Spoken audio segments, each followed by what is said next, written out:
Hey everyone, Peloton seems to be testing and rolling out a brand new feature for the Peloton Tread. Now this feature allows you to set your incline to auto adjust, meaning that the tread will automatically adjust up and down relative to what the coach is asking for in the workout. Now this auto follow feature is one of the things that actually sets the Peloton Bike Plus apart from the original, because with the Peloton Bike Plus you can set the resistance to auto follow. So now it seems that Peloton may be rolling out this feature for everyone on the tread. Now what makes this really interesting is that Peloton recently settled with iFit on the ability to have this sort of auto adjusting system, and Peloton decided to pay iFit for the ability to continue to use it on the Bike Plus. But it seems now part of that deal may have also allowed Peloton to add this auto follow function to the tread. Now for me, what makes this very exciting is not actually the in-studio classes, because realistically, you don't really adjust the incline on your treadmill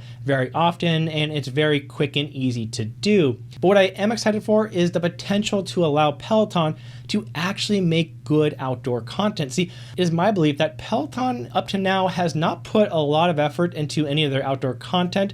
And the reason why I don't think they put any effort into it is because outdoor content on a treadmill without an auto adjusting incline to adjust up and down hills automatically while you run really isn't the best experience, especially when there are other treadmills like from iFit and Order Track, which can do that. So I don't think Peloton was really interested in putting a lot into outdoor content when they know they couldn't make it as good or as immersive as other companies. But now, if they're able to add auto incline to all of the treadmills, which it looks like they are rolling out, this might give them more of an incentive to add a lot more outdoor content, because they could make outdoor content that is actually very good and immersive using that auto incline feature. Now at this point, Peloton hasn't announced anything. I still haven't gotten that update on my tread myself, so I'm going to keep my lookout, but make sure to subscribe to Connect the Watts for all of the latest updates. I actually have a review and comparison of the Hydro Wave with the original Hydro coming tomorrow, so make sure to check that out. Otherwise, thanks for being here. Appreciate it as always, and I'll see you next time.